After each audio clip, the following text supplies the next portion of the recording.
So we are here to celebrate and have an intimate conversation tonight with a man who needs no introduction, but I'm going to do it anyway because why not brag on my homie? All right?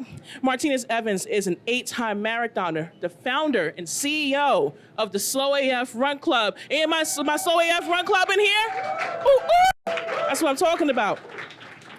He has a community that's over 10,000 people strong, and the numbers are growing by the day. He's a worldly man who's passionate about speaking about issues related to size inclusivity, mindset, DEI, and mental health. He was named 2023 Changemaker by Well and Good, was featured on the cover of Runner's World in January 2022. And you may have seen his face at a plethora of places, like New York Times, over the last couple of weeks. Please clap it up for that.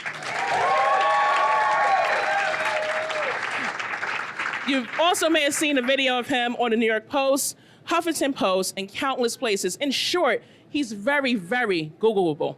And that is a thing, and that is a word and a term, and he is very Google-worthy. He graduated with a bachelor's of science in Central Michigan University, a master's in health promotion, digital media and design, and 2 graduate certificates.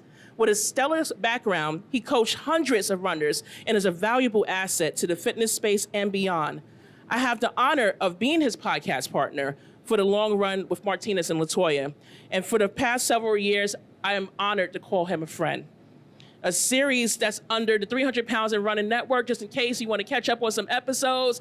There's several there, and don't play it in front of your kids because we use a lot of profanity.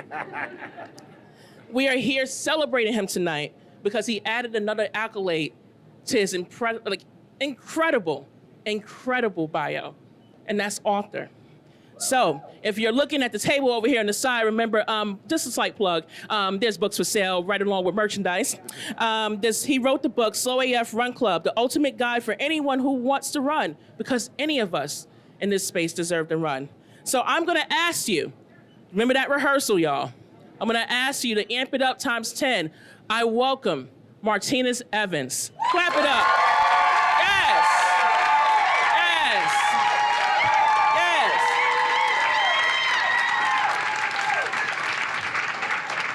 Yes. Right. So let's do something that we haven't done in about 3 months. What up, man? What's good, homie? What's good? What's good? Good morning, good afternoon, good evening, and welcome to New York Road Runners. And we're gonna have an incredible conversation tonight. So do you wanna just jump into it, or you wanna say anything that I might have missed in your bio? Future New York Times bestseller? Oh, yes, we are putting it into existence, y'all. We're putting it into existence. So let's get started with some of these questions. You know, I'm a little long-winded, so I had to cut myself down a little bit, just a couple of notches. Otherwise, we'll be here until 10 o'clock at night, and none of y'all don't want to be here for that. So let's pull up these questions. Can you work with them nails? Huh? Can you work with those nails? I know. So you don't never come for a black woman nails, especially not during Pride Month. Anywho, we're gonna get him. We're gonna get him together. It's all right.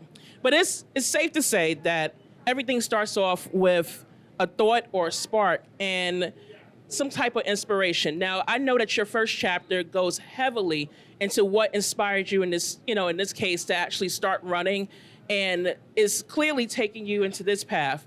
You want to go into a little bit of detail of what got you here? Absolutely. So let's take you back, way back, 2012.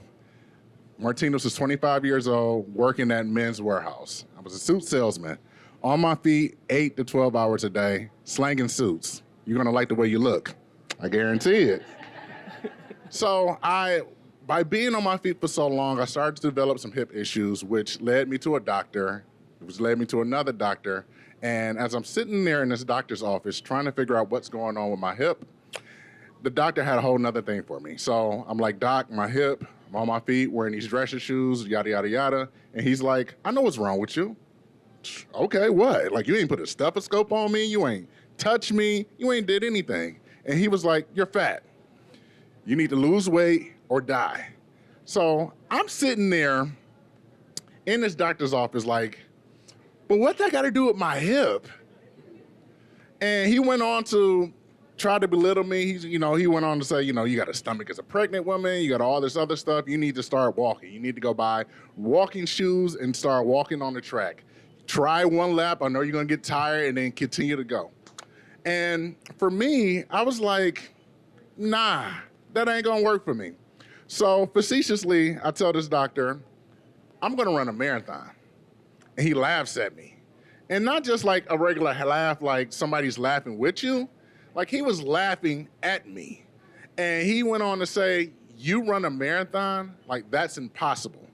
And he was like, Mr. Evans, if you run a marathon, I guarantee you, you will die on that course. So imagine sitting in a doctor's office. This doctor done told you you're fat. He done told me I'm going to die multiple times. And, you know, when it was all said and done, I wanted to touch him. I wanted to put hands on him, right?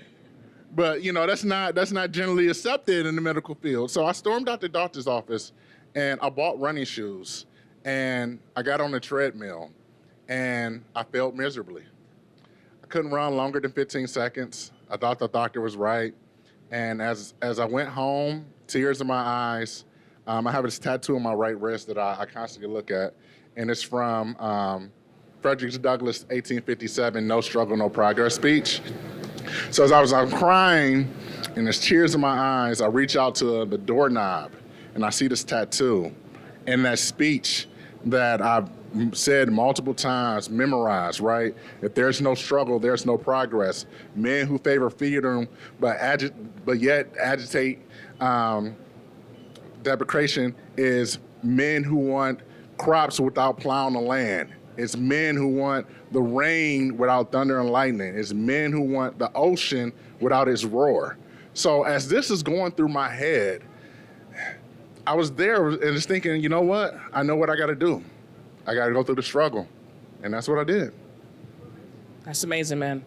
And that's amazing. And, you know, it's countless times that we'll hear things like this in the medical industry. And like, you know, ironically, I find it fascinating. How did you take it in from a professional standpoint, considering you have a background, you know, in, what was it, medical promotion, if I'm correct? Like, I mean, he has a master's, y'all. So this helps you understand that any one of us can be targeted in this way. And look at you now, out here showboating on this doctor. Showboating on this doctor with a book. So I'm hoping that doctor is reading this book. Well, we'll be reading this book tomorrow, and he can eat his words, and hopefully we can actually make some real change in this community. So with that being said, let's actually expand a little bit with the no struggle, no progress. Now, that's something that I've seen you in person actually, you know, bring up in a lot of your speeches. No struggle, no progress. You know, what, with that in mind, a lot of times when we're on our social media profiles, when we see people, the first thing that they dig into is that I lack motivation. If you're lacking motivation, what do you dig into? What's your inspiration? What's your source? So my source is the hard things that I've been through throughout life. So I didn't come from an easy background. I grew up in the east side of Detroit. Before the age of 10, I had two brothers pass on me. One died by suicide and another passed by being in the streets, right? So growing up, family members will always tell me, you are going to end up like your brothers. And me, I'm like, screw that, I'm not. So for me, when it comes to no struggle, no progress, is that notion of there's going to be people that's going to tell you you can't do something, and then you just got to go out and just prove them wrong. So that's one of the things that I do on a daily basis is proving my thoughts wrong, but proving other people wrong as well.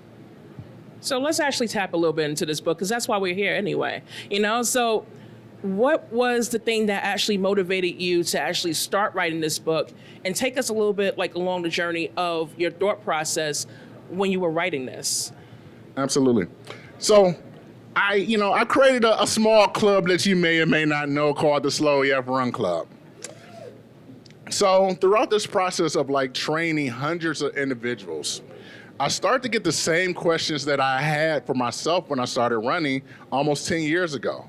Hey, Martinus, what do I eat? How much should I eat? What time? Things of that sort, right?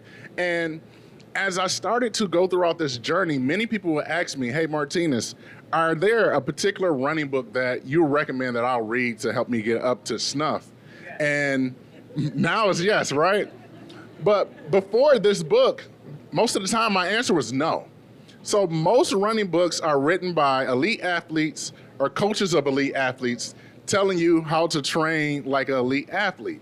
And like, there's nothing wrong with that. But for a beginner runner who's intimidated with the sport and, you know, they already got this thing of, oh, I'm not a runner and things of that sort, imagine opening the book and be like V.02, fartlek, all these other words that you've never even heard. Hell, I still don't know what the...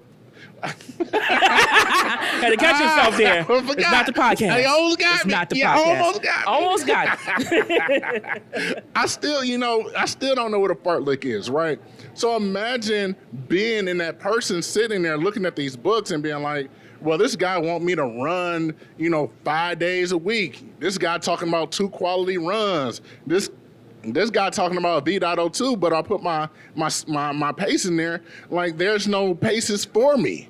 So, like, when you think about that, and when I thought about Martinus 10 years ago, it just shows that, like, even though the running industry has grown and, like, more people are in it, we still are having troubles with the initial stuff, right? I still have to tell people that I'll train, hey, I know you finna go for a run. Don't wear cotton underwear. And it's like, what? I shouldn't wear cotton underwear? No, don't wear cotton underwear. Or, for example, hey, no, you finna go for a run. Did you eat first? And it's like, no. But how many times did we actually be hypocrites on our own advice? Like, we've have stories uploaded throughout, like, our podcast where we've talked about some of the hiccups, because it doesn't matter what level you're at. We all encounter this, right? So the difference is that we're more experienced, but when it comes to like a beginner runner, they'll experience that thing, and that'll just be the end all be all. So how I like to explain people's journeys when they start running or starting something new is you light a match, boom. Now you got this match. You can blow it out, it's gone, right?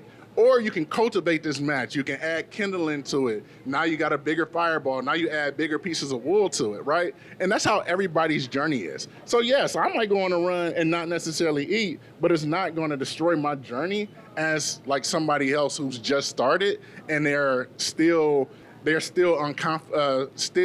unconfident about themselves as an athlete in their journey.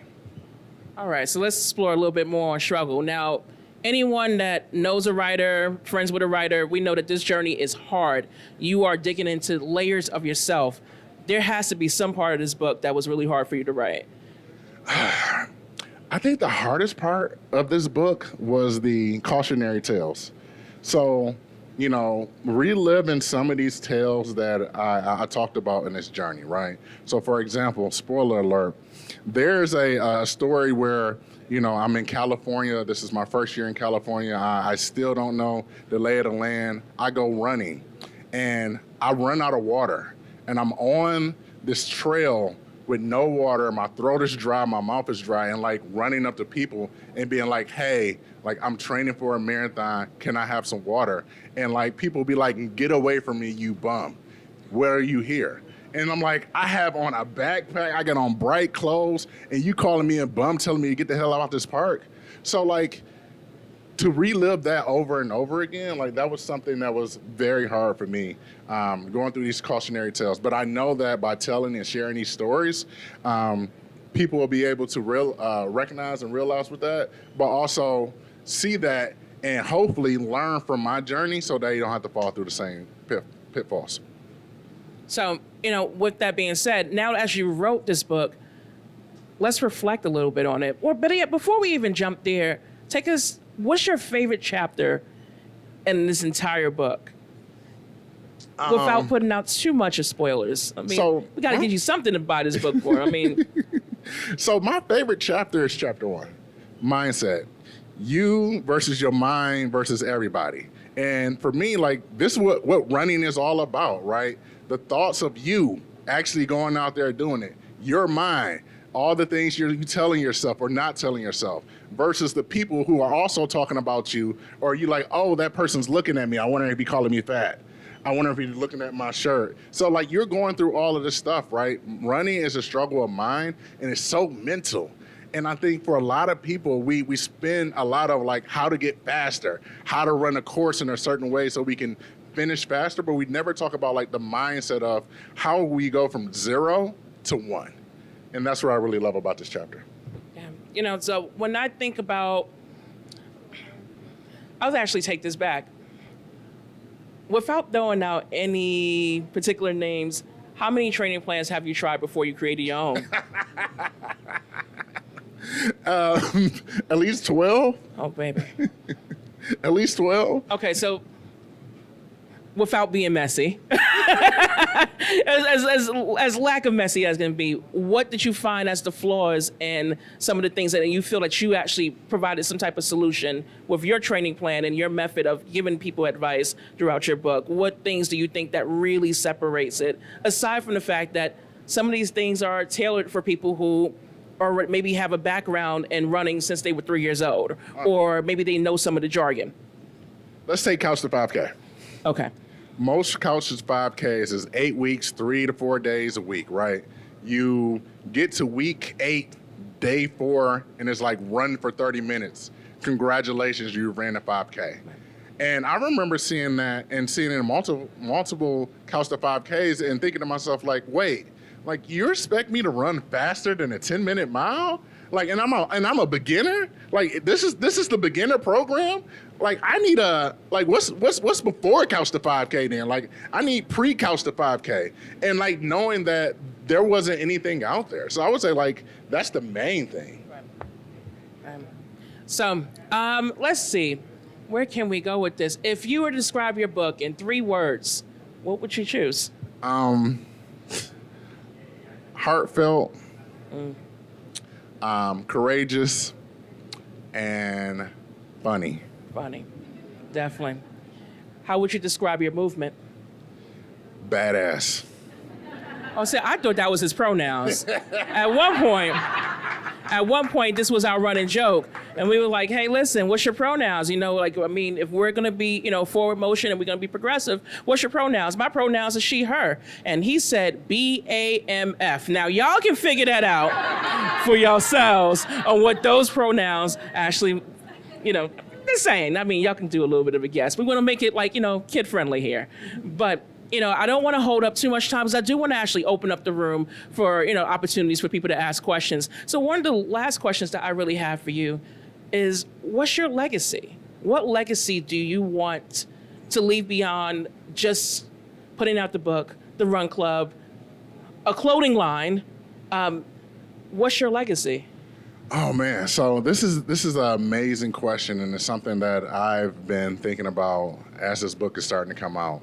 And one of the things that I'm working on is launching a nonprofit arm for the Slow Yet Run Club. And my goal is to be able to give running away for free for anybody who needs it, right? Whether it's shoes, whether it's tickets for races, whether it's flight stipends. I want to be able to give away running and for people to experience the sport of running and the way that I experienced it, right? One of the things that I talk about is trickle pudding. This is a funny story.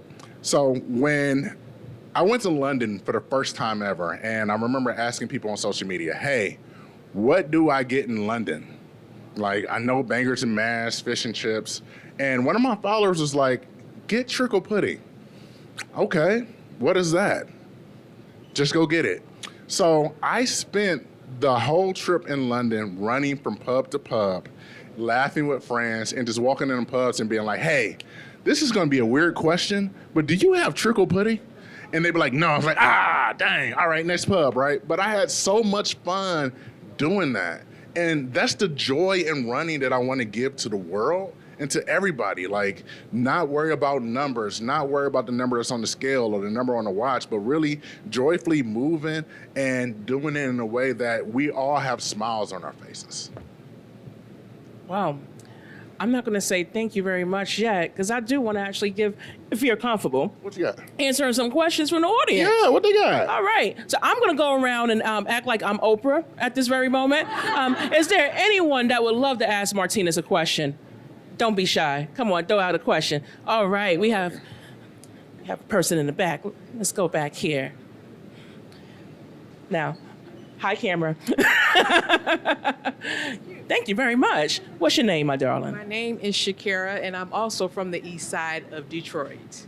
The D, baby. Okay, so here's my question. Growing up, I'm sure the same thing. We see sprinters, we see the Olympic 400. The short distances is something that I believe children of color have always been exposed to, but not the long distances. So when you start introducing this or trying to support new runners about how people of color or people our size or whatever can really do this when we really don't see it in general, how do you do that? How do you inspire people? That is a good thing coming from the east side of Detroit, right? So growing up, my mother, like as I started to do these runs, right? And I remember telling her, like, yeah, I'm gonna run a marathon. She's like, marathon? Like, what type of white people stuff you around? Like, that's a white people sport. Like, but I think one of the things that we need to let people know is that there's so many things in the sport of running that we can do and we should do. And I think that's what we should do to inspire individuals. I know that marathon running isn't necessarily the sexiest thing to do. Like when you got Usain Bolt doing this and, the sport going as fast. But I think for adult onset individuals who are getting to the sport, or individuals who are younger, to let them know that it can be so much fulfilling. And when it's all said and done, like it will last you a long time. Wonderful. So I have a question right here in the back. Now, can you tell me your name? Hi, Martinez. I'm Michael Mallory from Connecticut. What's up, brother? Good to see you. So my question is a 1A and a 1B. So one, at what point on your journey did you become unapologetic about the naysayers? And how do you feel that your movement cuts across race? Okay, let's talk about this. This is now we about to get deep. 1A. When I ran my first marathon in 2013, I lost almost 100 pounds. Like, I was on this weight loss journey. I'm gonna be straight up. Like, I was on it. I was doing weigh-in Wednesdays. I was doing all of it. I get into a very bad car accident January of 2014. So less than like 3 to 4 months of actually running your first marathon. Like, I'm on the top of the world. I get into this bad car accident, and I had to sit down for about 10 months. Gain back all the weight, family looking at me like I'm a failure, like, oh, you didn't gain back all that weight, like, how dare you, like I robbed a kid or like punched the baby in the face or something, right?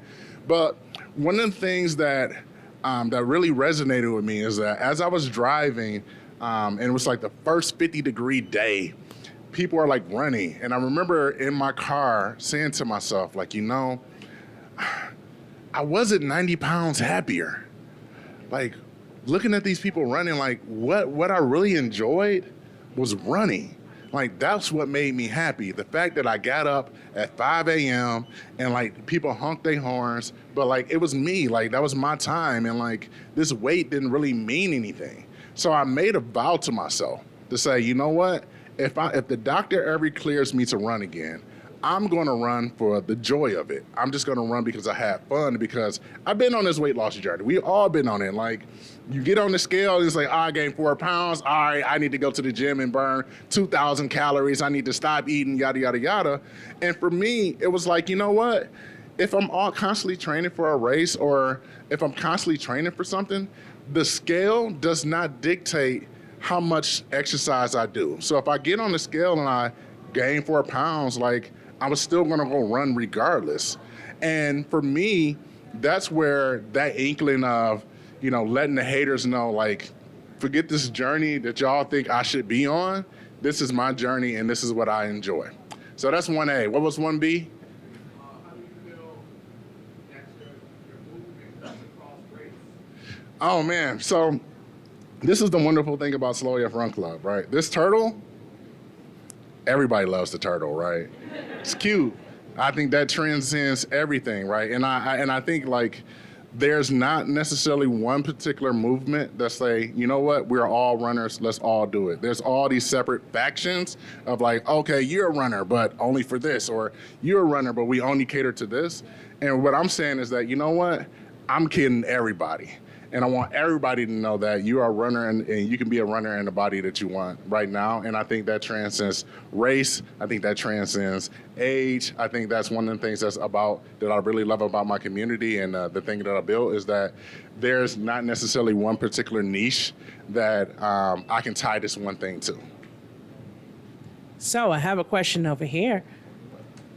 Over here. Oh. Hi, I'm Tony. Nice to meet you. What's up, Tony? Question for you. You know, it's not in every situation that we're able to kind of show the naysayers, the ones that were close to us, that told us we couldn't do it, what we did. Was there ever an opportunity for you to go back to that doctor who laughed in your face? Were you able to kind of show him personally? You know, maybe you had a follow-up appointment. You just showed up in his office because he needed some showing up on. Did you have that opportunity for people who were in your face telling you no? And did this journey also help you with other challenges that you may have had outside of sports? Were there other things that you thought, well, maybe I can't do it, but because you did this, you're like, okay, I can do that. Yes, Tony. So very anticlimactic. I never seen that doctor another day in my life. Like, I go where I'm celebrated, and I knew once I left out that doctor's office, that was gonna be my last time ever seeing him. Like, why would I want to go back? Because we angry. Why not? Why would I want to go back? So that's the thing, right? Like, it has been 10 years since I met that doctor, right? Like, I don't know where he's at. I don't barely know his name. I barely can pick out like where like his office is. Like, if I literally have to like go to Harper and like try to backtrack my steps there, right? So I think it's the thing of like, you'll forget everything about that person, but you won't forget what that person did to you or made you feel. And I think that was the lasting effect. All right, so that was that. What was the second part? This journey that you went through, did it help you with any other aspects or other challenges in your life where you thought maybe you wouldn't be able to succeed or do something, but because you did this, you were able to do that? Absolutely. So writing this book, I took it like it was a marathon training plan, right? So I looked at this, my publisher was like, you got to write 75,000 words. 75,000 words? Like, how many pages is that? So I really took it as like a training plan. I told myself, all right, I'm only going to write on this thing 3 to 4 days a week. I'm only going to spend a couple hours a day working on this. And I was very methodical with it. I also think that everything that I have, and everything that I've done, whether it's the Run Club, the merch line, everything, it came from running, right? And it came from me being on this course and like somebody heckling me, or like me talking to brands and being like, hey, like, I'm a 3X runner. Like, you want me to be the face of your campaign, but I can't find clothes. And then be like, then for me to be like, well, I guess I gotta do it myself, right? And that's the same thing with running, right? You know, I had to take this notion of I gotta go do it by myself if I have to. Like, I would love for my friends to come along with me. I would love for my family to come along with me. I would love for you all to come along with me. But if I gotta do it by myself, I'm gonna go do it by myself, because I'm out there every day running by myself. Like, you never know what it feels like to be on your feet 88 hours a day and just like doing a training run, and it's just you. Like, it's just you. Like, it's just you calling your wife and being like, hey, I'm at mile 10, I'm all right. Hey, I'm at mile 12, I'm all right. You know, and it's just you and your thoughts and your voices. And to be able to conquer those voices when you run, because, you know, during that whole thing, I could be like, I'm gonna catch an Uber. Like, screw this. And I think it's the same thing with some of this other parts of this journey. I could have been like, you know what, publisher, like, here's your money back. Or I can't do this book. Or, you know, talking to suppliers for this merch and like, you know what, I can't do this is too hard. But since I've done things by myself, I always know what that feels like, and I know what that journey looks like for everything in my life. All right, we have a question over here from a familiar face. I will not be embarrassed, and he's actually my husband. Stand up, baby daddy. Hey, Martinus, how you doing? What's up, brother? You know me, Eric. Through you interacting with Latoya, I've heard your story. I've seen everything, a lot of what you've done. I've actually was around for your first New York City marathon, so that was pretty cool to watch. But I want to say, going back to your start with that doctor's office visit and everything, and you getting out there for yourself. Not so much, I mean, him saying what he said to you and lighting that fire, and you taking that fire and building a flame out of it. I want to just know, like, when did you notice when it stopped being just you? Like when other people started to notice and and it became bigger than you, or bigger than you, like where people started to follow you or be inspired by you? Did you notice? Did it change your thought process at all? That's what I wanted to ask. Yeah, so let's talk about that. I think one of the things that from early on, I had cheerleaders, and I didn't know this. So in my neighborhood, there was a consignment shop at the end of the block. And every time I run, like, there was like this random honk. Like, I'll run by and it's the same car honking, like, burn, burn, keep going. And I never knew who it was. And then one day I was like, you know what? Like, I'm just gonna go to the consignment shop. Like, let me see if they got some records there. And I went in there and the person was like, hey, like, I'm the one that be honking for you. Like, I just wanted to cheer you on because you're out there and you're so by yourself and it's so lonely that I just want to let you know, like, you continue to go. And throughout this journey, there has been multiple people that have stopped me and be like, hey, man, like, I see what you're doing. Like, keep going. And I think for me, that's where the journey for me, after I've ran a couple marathons, like, it stopped being for me, right? I know what a marathon training plan is. I know, the ups and downs that comes along with it. I ran 8 of them things, right? I ain't ran 26 like you, but like I ran 8 of them things, right? Doesn't matter. So I know what a marathon feels like, but I think what really means more is for the other people to see me continue to do it so that they can catch up in their own minds to say, oh, like, dang, this dude keep doing that. Maybe I can do this. So that's where my mindset has kind of changed. All right, I have a question right here in the front. Tell me your name, my dear. I'm Adrian. Okay, tough question. What you got? All right, so for a lot of people who don't run, they talk about fear. And it's not just fear of injury, but it's fear of harm. And so oftentimes I'll run into brothers particularly who are afraid to run because people will call the police. There's a black man running through their neighborhood, someone they don't know and they've not seen. How do you encourage people who are seen as problematic or targets when they actually want to just go out for a run? Okay, you coming with the hard-hitting questions, Adrian. So as a black man, last time I checked, I'm still a black man. Police have been called on me. I've been handcuffed with hydration pack on, 3 liters of water, chomps in my front pockets and handcuffs because the police is like, you just look suspicious, right? And I think one of the things is that for us, we really have to understand that it's the nature of the beast. It's a hard thing to say and it's a sucky thing to say, but it's the nature of the beast. And I'm not gonna let the police or whoever stop me from doing what I want to do. And I understand that it's fear. It's real danger when it comes along with that. And I think for us, we have to make sure that we are doing the things that we need to do to make sure we come home. So when I go for a run, I'm letting my wife know, hey, this is where I'm at. Track me, right? I'm giving constant updates. I'm on social media. Hell, that's one of the reasons why I made this merch, right? Because I'm like, when the police stopped me, the first thing I said is like, I must be a dumb criminal to wear a turtle shirt. Like, I'm in a turtle shirt, officer. Like, you really think I'm out here trying to commit crimes in a turtle shirt?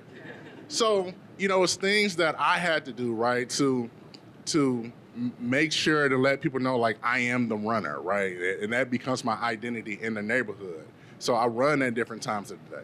I make sure that I'm wearing the brightest stuff that I can wear. I don't wear all black when I run. I don't wear no dark colors. Everything is bright. You're gonna see me. And I want you to make sure I'm high visible. So like there's no doubt in your mind and whoever else's mind that I'm out here to do the thing that I said I was gonna do. It sucks, but that's what we gotta do. And I wish I had a better answer, but that's what it is. So, I actually have a person in the back. All right. Coming to you. I'm going to give it about another 5 or so minutes, and then I'm going to actually wrap things up so you guys can actually interact with them. Thank you. Hi there, Donna here. Just curious, what can the running community in general or communities like Roadrunners do to support the Slow AF, I want to be friendly here, to support that club here? What can we do to support? And so one of the things thinking about the Slow AF Run Club, or just like runners in general, is that I urge, and when I talk to race directors, I urge them to get creative. The first cop-out or the excuse there is like, oh, municipalities, I got to work with the police and all this other stuff, right? And my thing is, well, can you get creative, right? You understand the rules. These are the rules. Figure it out. Figure out how to get creative within these rules.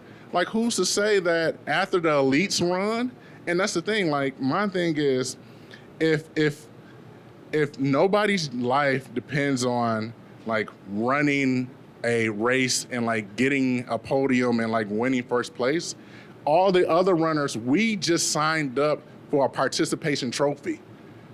So if we just all signed up for our participation trophy, why does it matter who goes first or who lines up when we all signed up for the same participation trophy? So I think that's one of the things that I urge for race directors around the world is to get creative and branch out that typical thinking of, oh, I'm gonna do it the old school way of running. Because the old school way of running was for white men. Like, they didn't let women in because they thought y'all uterus is gonna fall out. Like, I don't know. Like, y'all can't run. You can't run a marathon. Like, your part's gonna fall out, right? So, like, if they're able to think about it in that way, like, there has to be other ways they can think about how to get everybody in the sport of running. Because here's the cool thing. More people in the sport of running means more dollars for charities. It means more dollars for running brands. It means more participants at their races. So who wouldn't want any of that stuff? So it's up to them to really get creative with the rules, and to also think about and ask the same question of like, well, why is this rule this way? Because that's the same time, because a lot of people say, well, this is how we've been doing it for thousands of years or like hundreds of years, and then why? And it's like, I don't know, it's just the way we've been doing it. It's like, well, can you change it? I don't know. Like, I gotta go talk to Sarah about this. It's like, well, why you gotta talk to Sarah? If you don't know why this rule is the way, and you don't know why you're doing this, like, let's figure out how to really make change in this. So I guess my question, even though I said I was wrapping up, but clearly I lied. When you think back to when you started your journey, it was 2012 we're talking about, right? To now in 2022, do you feel like we've actually made a big leap, or it's almost like an imaginative thing of we're not really moving at all? It's a bunny hop. It's a little baby leap. Like, one of the things that really fathoms me is, this whole thing about gender identity politics, right? And how some races are still up in arms about adding a check mark for somebody to self-describe themselves as a non-binary athlete. There are races out here who are still up in arms about whether or not they're going to add a check mark to the registration form. A one check mark to say, oh, I'm a non-binary athlete. So I think about that, right? I think about how certain races pride themselves on not being back of the pack friendly and being like, well, this race is not for you. So I think that we've made leaps. I wouldn't say leaps, little bunny hops, right, but we still have a lot of ways to go. Well, I think that kind of concludes things. This is not going to be the end for you, man. Is there anything that we've missed? Any special things that may have not come up in this conversation? Any places you're going to be? Any places we should look out for you at? Yeah, so I am on a 25-city, 25-day book tour.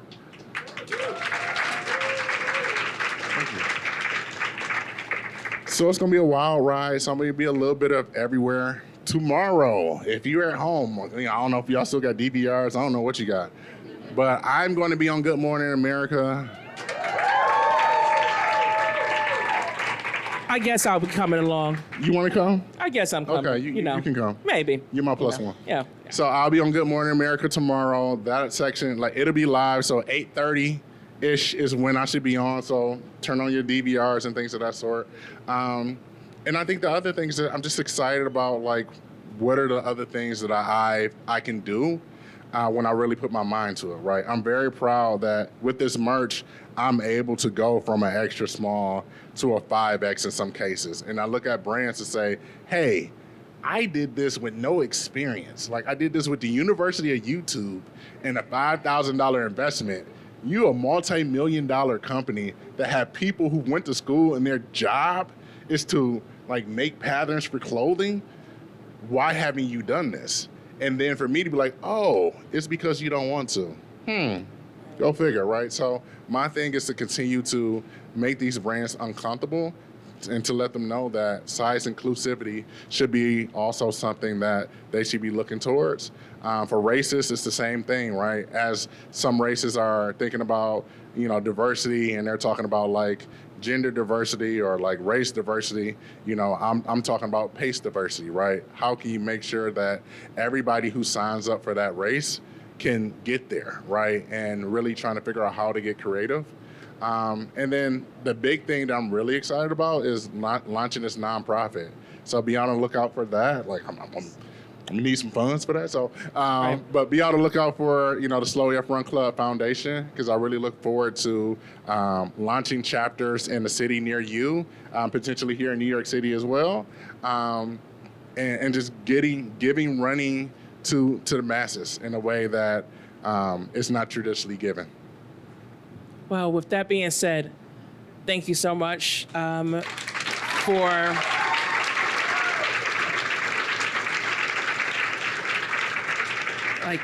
seriously, thank you so much for writing this book. This is the book that I remember from a personal standpoint of us just talking back and forth and just being frustrated.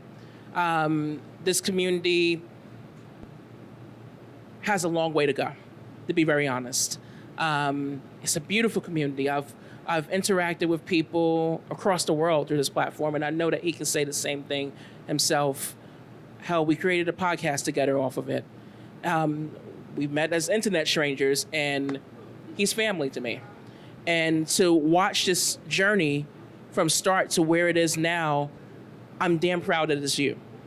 So with that being said, please go out there, support my brother, buy his book, Slow AF Run Club, the ultimate guide for anyone who wants to run, anybody who wants to run. So thank you so much for Thank you for having me. us.